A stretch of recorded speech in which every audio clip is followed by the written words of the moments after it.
In this video, I will show you how to invite a friend to Trading 212. So if you want to do this, then first of all, you need to go to your settings all the way at the bottom right, and that is by clicking on the three stripes. And once you are in the screen, you will see this option Get Free Shares only when it is the first time you're inviting someone to Trading 212. So if you have done this before, then you will probably not see this option anymore because Trading 212 only lets you do this a couple of times. So if it is your first time or you haven't done it a lot, then you will see this option. And if you want to invite a friend to Trading 212 through a link, then what you need to do is you need to click on Get Free Shares, and then you will have your unique link, which you can copy to your clipboard, or you can send it automatically on social media to a friend.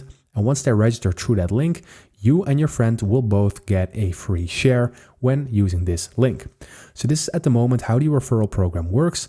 So again, it is only possible if you haven't done it too much. So go ahead and check it in your settings at the three stripes at the bottom right, and then see if this is in your screen.